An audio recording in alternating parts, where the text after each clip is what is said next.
आदाब नाजरीन, आप देख रहे हैं INN न्यूज़। मैं हूं शौकत अली सूफ़ी। पेश है आज की कुछ अहम खबरें।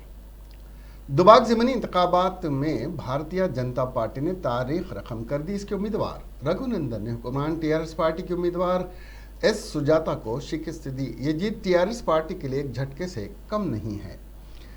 राय शुमारी के दौरान कभी TRS तो कभी BJP आगे चल रही थी, लेकिन आखिर के 3 राउंड में भारतीय जनता पार्टी को बरतरी हासिल हो गई, जिसके साथ ही रघुनंदन राव कामयाब करार दिए गए। रघुनंदन राव ने 1470 वोटों की अक्सरियत से जीत दर्ज करवाई। रघुनंदन राव को 62,772 और S सुजाता को 61,320 वोट मिले। कांग्रेस पार्टी तीसरे नंबर पर थी, जब उसको 21,819 वोट मिले। रघुनंदन राव ने इससे कबल 2 मरतबे दुबाक से मुकाबला किया था, जिसमें वो हार गए थे। तीसरी कोशिश में उन्हें इस बार कामयाबी हासिल हुई। रघुनंदन राव की जीत से हैदराबाद में भारतीय जनता पार्टी ऑफिस में जश्न का माहौल है। मरकजी ममलिकती वजीर दाखिला जी किशन रेड्डी ने कहा था कि दुबाक इंतखाबी नतायज तेलंगाना का मुस्तकबिल तय करेंगे।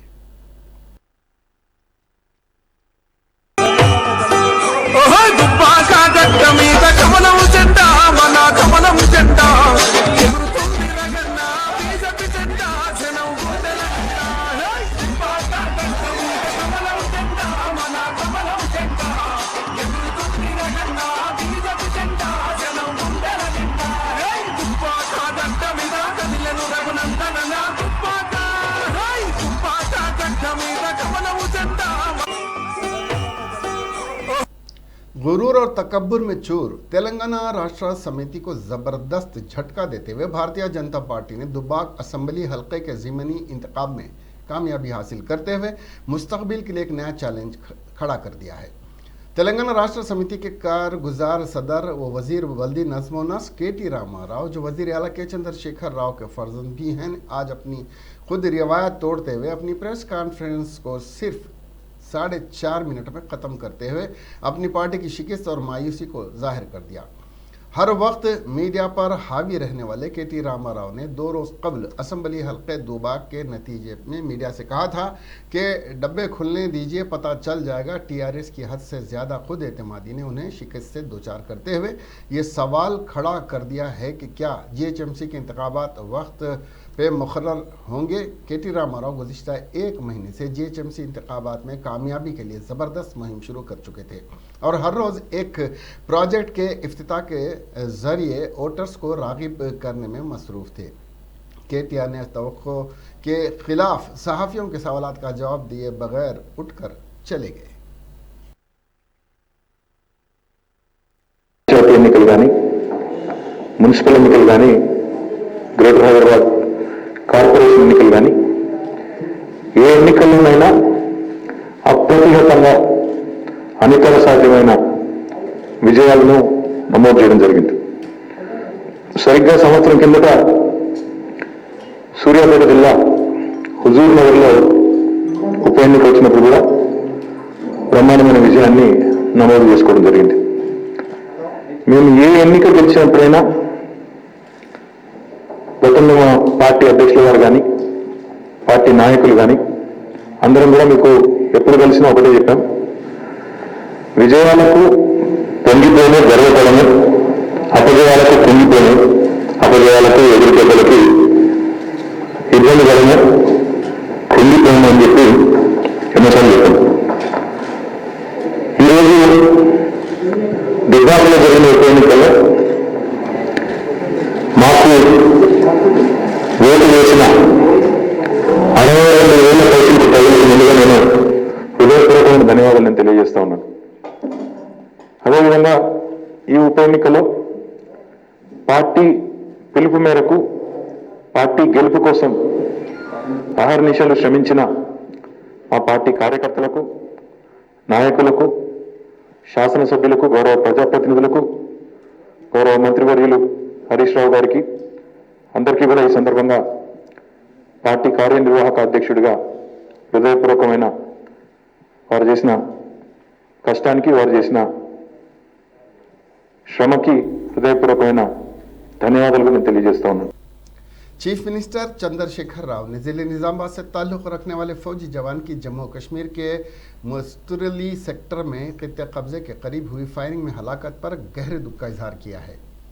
अपने बयान में वज़ीर आला ने कहा कि फ़ौजी जवान महज तारीख में याद रखे जाएंगे जिन्होंने मुल्क के लिए जान कुर्बान की है। उन्होंने कहा कि रियासती हुकूमत उनके ख़ानदान के साथ खड़ी है और उनके ख़ानदान की मदद करेगी।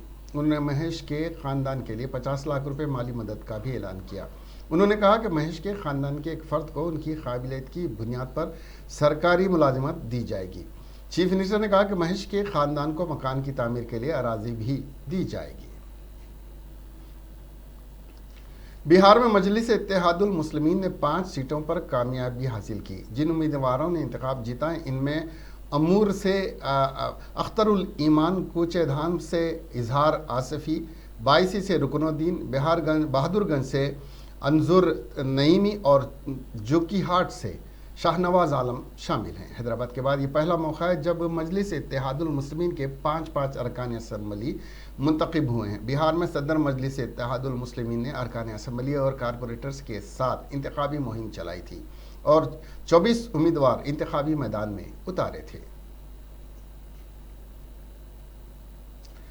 तेलंगाना के वजीर बल्दी नज़्म KT रामाराव ने शहर हैदराबाद के जवाहर नगर में वेस्ट टू एनर्जी प्लांट का रस्मी तौर पर आगाज़ किया। ग्रेटर हैदराबाद म्यूनिसिपल कॉरपोरेशन ने Hyderabad MSW energy solutions private limited के साथ ताउन के साथ इस 19.8 मेगावाट गुंजाइश वाले प्लांट का क़याम अमल में लाया, जिसका आगाज़ आश्तार रामाराव ने किया। ये माहौल को किसी किस्म के नुकसान पहुँचाए बगैर जदीद तरीन टेक्नोलॉजी रिफ्यूज ड्राइविड फ्यूल RDF से बरक़ी तैयार करता है। अहदेदारों ने बताया कि बेल्जियम की टेक्नोलॉजी के इस्तेमाल से बैनुल अक़वामी मेयार पर यह प्लांट कायम किया गया है। यह 20 अगस्त से बरक़ी पैदा कर रहा है और अब तक तकरीबन 1.5 करोड़ यूनिट बरक़ी पैदा कर चुका है और 7.40 रुपये फ़ी यूनिट बरक़ी ट्रांसको कंपनी को फ़रोख्त कर रहा है। आइंदा शहर से 98 हासिल होने वाले कचरे से 98 मेगावाट बरक़ी पैदा करने की राह हमवार इख्तियार हो जाएगी, जिसको मद्देनज़र रखते हुए 48 मेगावाट बरक़ी की पैदावार के इक़दाम को यकीनी बनाया जाएगा।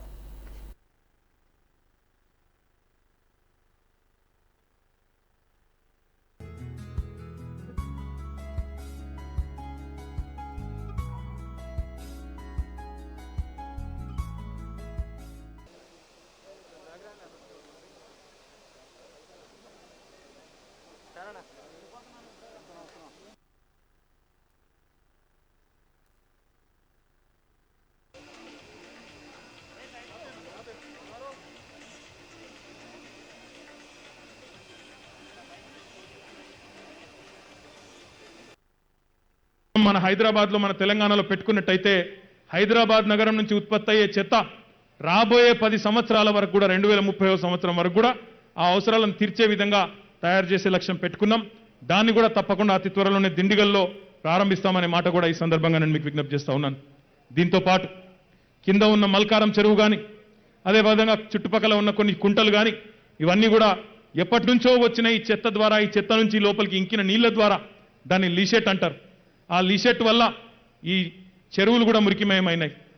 వాటికి సంబంధించి కూడా గౌరవ ముఖ్యమంత్రి గారు గౌరవ మంత్రి గారు మల్లారెడ్డి గారు అడగంగానే మున్సిపల్ శాఖ నుంచి మేము సిఫారసు చేయంగానే ఒక 250 కోట్ల రూపాయలతో ఆ లీషెట్ ట్రీట్మెంట్ కూడా ఇప్పటికే నిధులు మంజూరు చేయడం జరిగింది, పరిపాలన అనుమతులు ఇవ్వడం జరిగింది.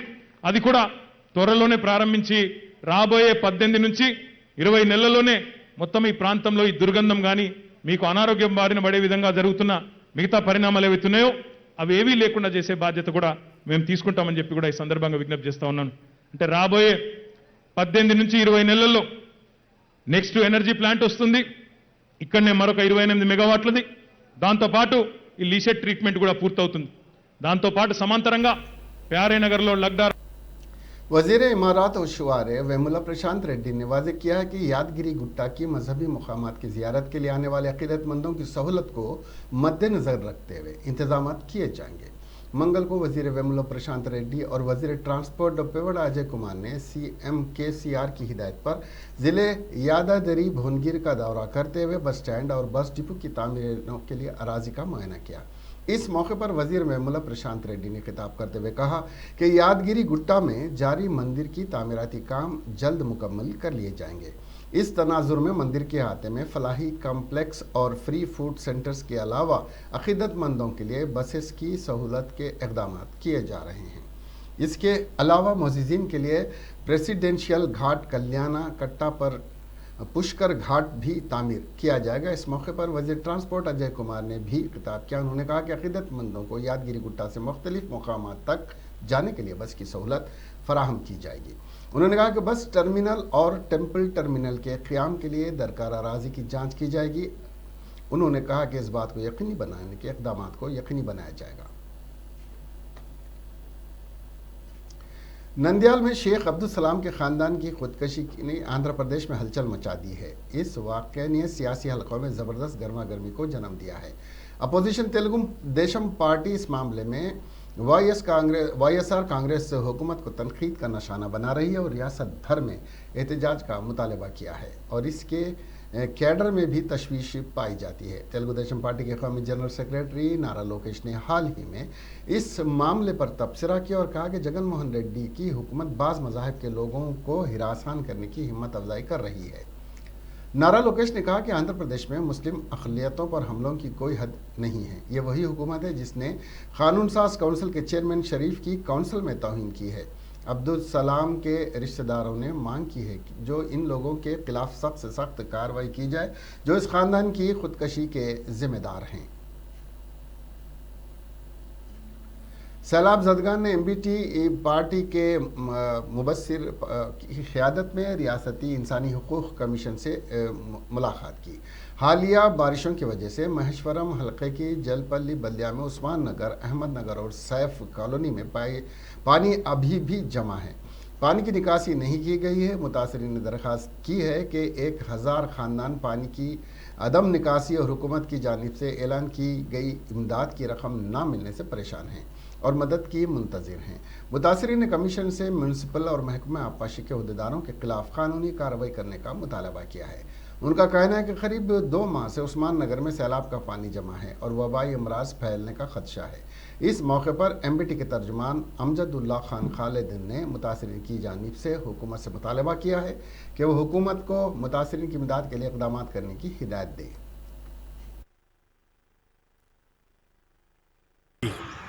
सबिता इंदिरा रेड्डी जो है she is the women representative. खुद अपने एरिया के अपनी असेंबली कॉन्स्टिट्यूंसी के सबिता इंदिरा रेड्डी खवातीन को नहीं बचा सक रहे। आज 1 महीने से रोड पे है, देखिए आप पूरे जने।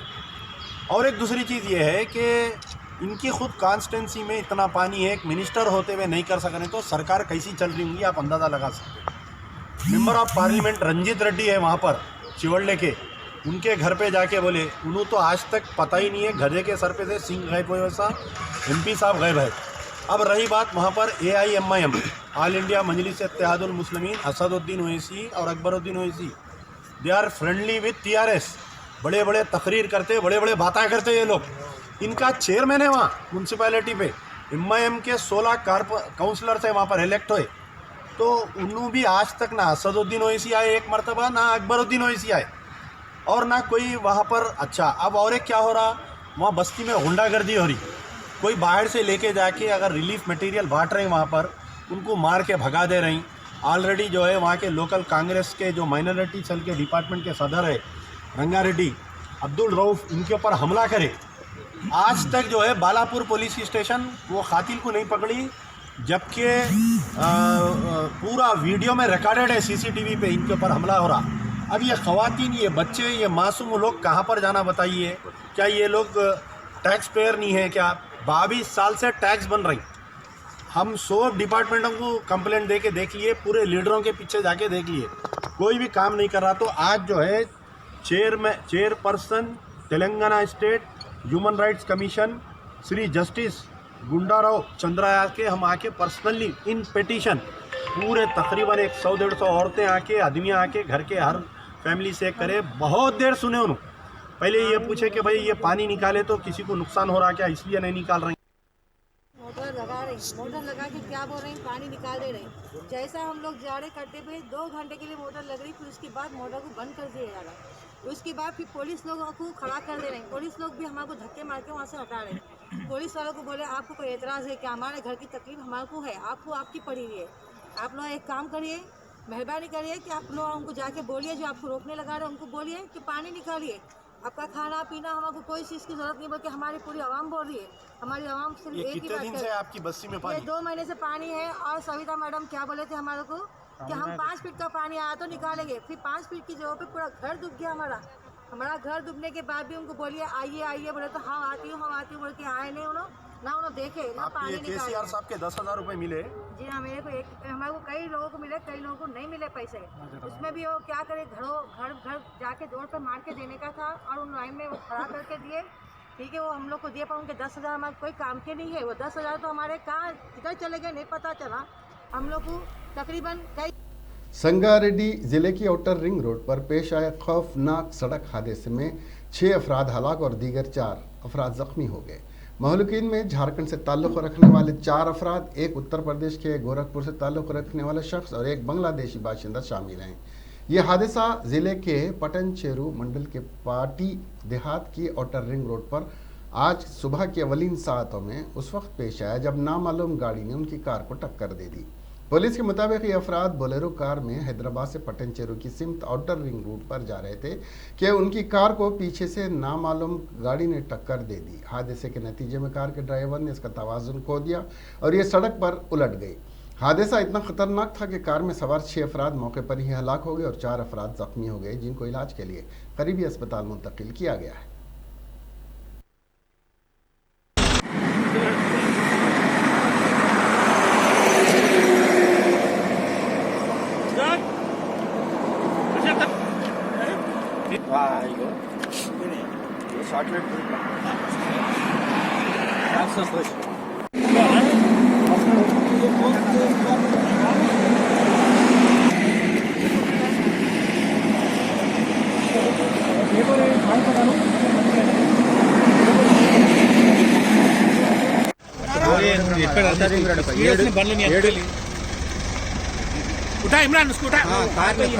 తెలియని డీసీఎం కారు నుండి ఢీకొట్టింది. 7 చనిపోయారు.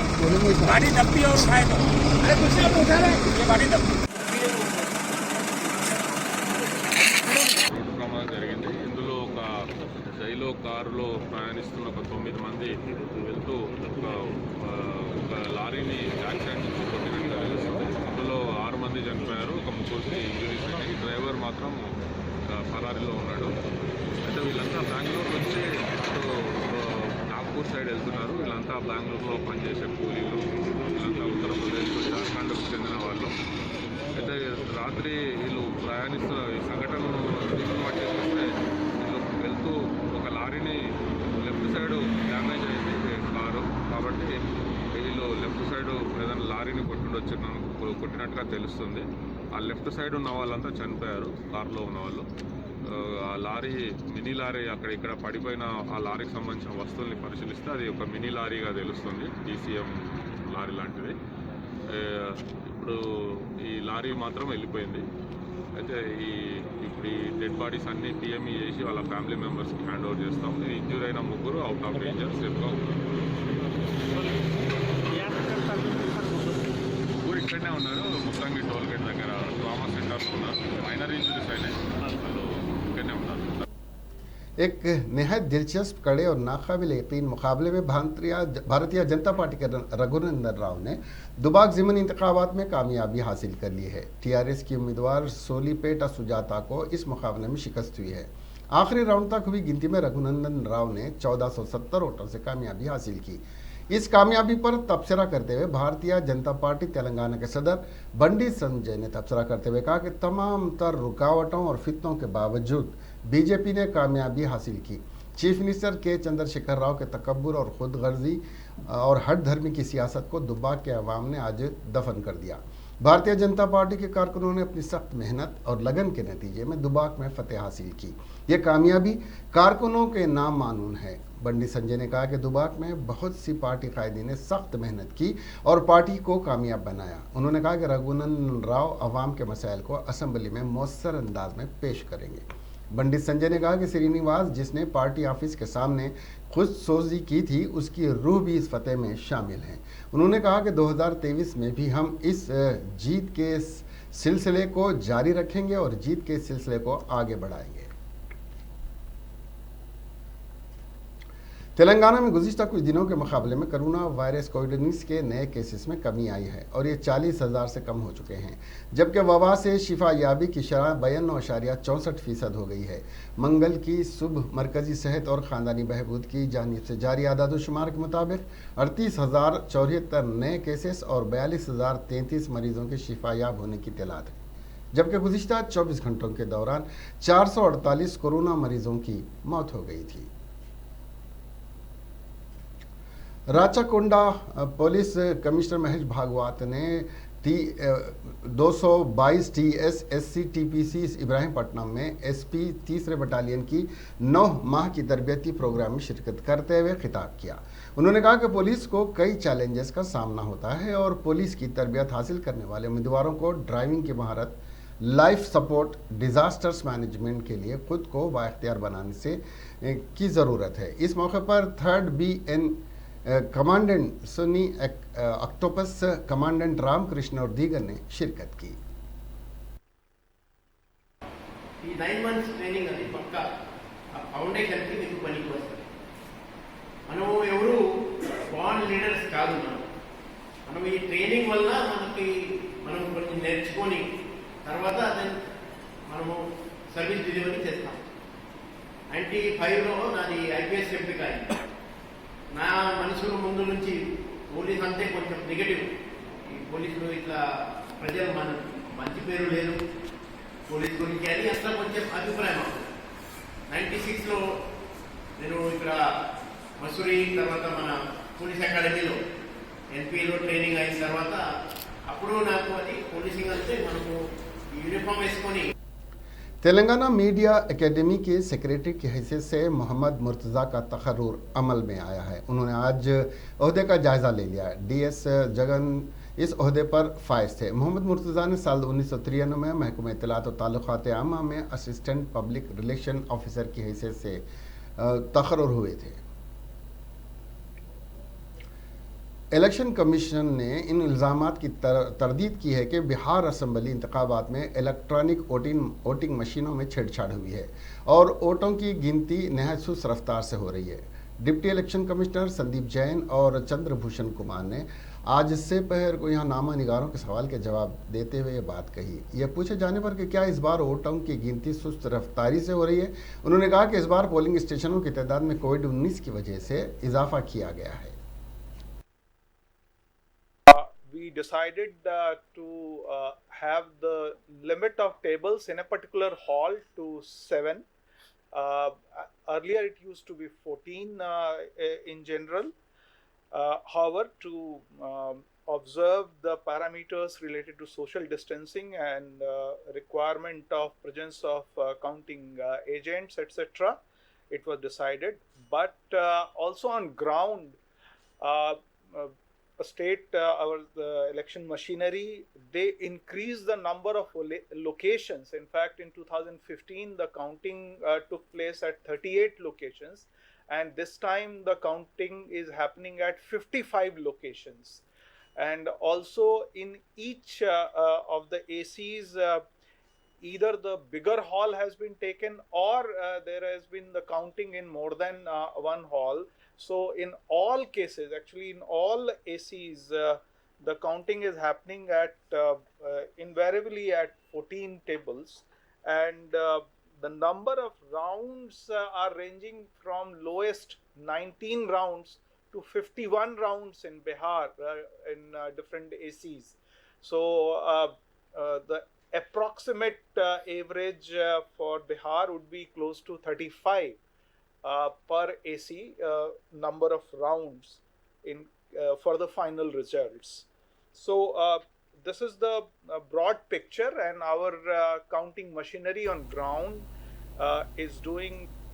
वज़ीर आज़म नरेंद्र मोदी जुमेरात को वीडियो कॉन्फ्रेंस के जरिए जवाहरलाल नेहरू यूनिवर्सिटी में स्वामी विवेकानंद के कद्द आदम मुजस्समे की निकाब कुशाई करेंगे। इस मौके पर वज़ीर तालीम भी मौजूद होंगे। वज़ीर आज़म के दफ्तर ने आज बताया कि स्वामी विवेकानंद का फ़लसफ़ा और मिशन भी अब भी नौजवानों की तरगीब का बास है। हिंदुस्तान को इस अजीम शख्सियत पर फ़ख्र है जो अब भी पूरी दुनिया के लाखों लोगों के लिए बास तहरीक है। इससे कबल यूनिवर्सिटी के वाइस चांसलर जगदीश कुमार ने ट्वीट करके कहा था कि वज़ीर आज़म वीडियो कॉन्फ्रेंस के ज़रिए जुमेरात को स्वामी विवेकानंद के मुजस्समे की निकाब कुशाई करेंगे। स्वामी विवेकानंद एक मशहूर और बाअसर पेशवा थे। उन्होंने सन 1893 में अमेरिका के शिकागो में मुनक़्क़दा आलमी मज़ाहिब पार्लियामेंट में हिंदुस्तान की नुमाइंदगी की थी। उन्होंने रामकृष्ण मिशन की बुनियाद भी रखी थी। बिहार असेंबली इंतखाबात के तहत वोटों की गिनती जारी है और अब तक के रुझाना से जाहिर होता है कि एनडीए की रफ्तार में वापसी हो सकती है। ये इख्तिदार में वापस आएगी। रुझानात में जेडीयू 120 और महागठबंधन को 110 सीटों पर सबकत हासिल हो चुकी है। वोट शुमार के दरमियान कांग्रेस के कौमी तर्जुमान डॉक्टर उदित राज ने ट्वीट करके ईवीएम में गड़बड़ की तरफ इशारा करते हुए कहा कि ईवीएम को हैक किया जा सकता है। कांग्रेस के रहनुमा ने दोपहर 12 बजे के बाद ट्वीट किया, जब मरीख और चांद की जानिब जाने वाले सैटेलाइट की सिमत को ज़मीन से कंट्रोल किया जा सकता है तो ईवीएम को हैक क्यों नहीं किया जा सकता। डॉक्टर उदित राज ने ईवीएम के बारे में एक और ट्वीट किया। कांग्रेस रहनुमा का कहना है कि अगर अमेरिका में भी ईवीएम से इंतखाबात होते तो डोनाल्ड ट्रंप कभी भी सदारती इंतखाब नहीं हारते। उन्होंने कहा, अमेरिका में अगर ईवीएम से इंतखाबात होते तो क्या ट्रंप हार सकते थे। ख्याल रहे कि इंतखाबात में बेशतर एग्जिट पोल्स में आरजेडी रहनुमा तेजस्वी यादव की क़ियादत वाले महागठबंधन को कामयाबी हासिल होने का इम्कान ज़ाहिर किया गया था, लेकिन जिस तरह के नतायज मंजर-ए-आम पर आ रहे हैं उन्होंने सभी को हैरान कर दिया है। अगर कमाई एक चीज़ है तो इसको माशरे की भलाई के लिए, रिफाही खिदमात के लिए इस्तेमाल करना एक बुलंदी है और इस मामले में विप्रो चीफ अजीम प्रेम जी एक खद्दावर शख्सियत हैं। एडलग्यू हर्बन इंडिया की जारी करदा रिपोर्ट के मुताबिक अजीम प्रेम जी फलाही कामों की फहरिस्त में सबसे आगे हैं। उन्होंने इस साल 7,904 करोड़ रुपए की इमदाद दी है। इंसान दोस्ती का नाम अजीम प्रेम जी है। अजीम प्रेम जी ने विप्रो में अपना 34% के कम्युनिटी सर्विस के लिए अजीम प्रेम जी फाउंडेशन में दिया है। इन हसीस की मालियत 52,750 करोड़ रुपए है। उनके बाद HCL के सरबराह शिवनार्थ थे। इसके बाद रिलायंस के मुकेश अंबानी, बिरला के कुमारा मंगलम, वेदांता ग्रुप के अनिल अग्रवाल दूसरे नंबर पर आते हैं। हिंदुस्तान के वजीर खारिजा हर्षवर्धन सिंह रवां माह के आखिर में काठमांडू का दौरा करेंगे। इससे वाज़ेह होता है कि नई दिल्ली दो तरफा ताल्लुकात को बेहतर बनाने के लिए एक कदम मज़ीद आगे बढ़ाना चाहती है। सेक्रेटरी खारिजा भेजने का फैसला army chief secretary M Naravane को नेपाली फ़ौज के जनरल का एजाज़ी ओहदा देने के चंद दिन बाद आया है। जनरल नरवाने ने इस दौरे पर वज़ीर आज़म के पी शर्मा ओला से मुलाकात की थी, PA से मुलाकात की थी, जिन्होंने इस बात पर जोर दिया था कि दोनों ममालिक बाहमी रवाबित के ज़रिए तमाम मसाइल को बातचीत के ज़रिए हल कर सकते हैं, क्योंकि हिंदुस्तान और नेपाल के देरीना ताल्लुकात का खासा ताल्लुक़ है। KP शर्मा ओली को जनरल नरवाने के दौरे पर अपनी काबिना के अंदर मज़ाहमत का सामना करना पड़ा था, लेकिन उन्होंने नायब वज़ीर आज़म ईश्वर पोखरेल से दिफाई कलमदान वापस लेने के बाद इससे निमट लिया था। जनरल नरवाने का दौरा अहम समझा गया था। ख़ास तौर पर यह बताया गया कि वह हिंदुस्तानी हुकूमत के अंदर पहला शख्स था जिसने उत्तराखंड में तामीर की गई एक सरहदी सड़क पर नेपाल की हुकूमत के एहतजाज पर रद्द-ए-अमल का इजहार किया था।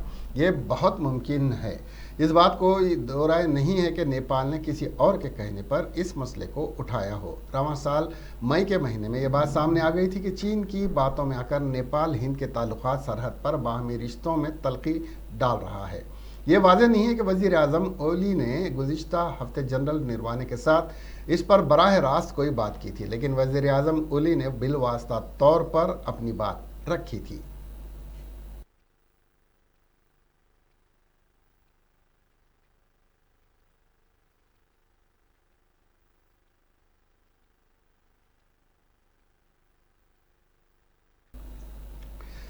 कश्मीर के जनूबी ज़िले शोपियान के कटपुआरा में पीर की रात देर गए सिक्योरिटी फोर्सेस और जंगजुओं के दरमियान होने वाली एक मुसल्लह तसादुम में 2 जंगजू मारे गए।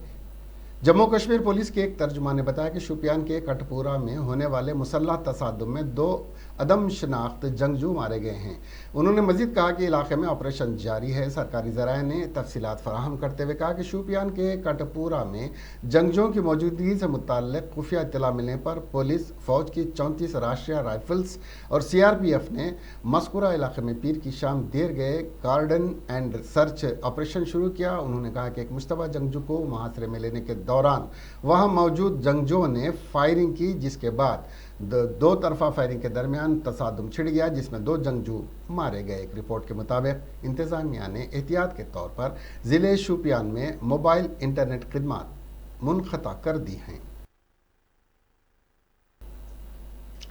इसके साथ ही ये खबरें यहीं ख़त्म हुई। अब हमें दीजिए इजाज़त और देखते रहिए INN चैनल। खुदा हाफिज़।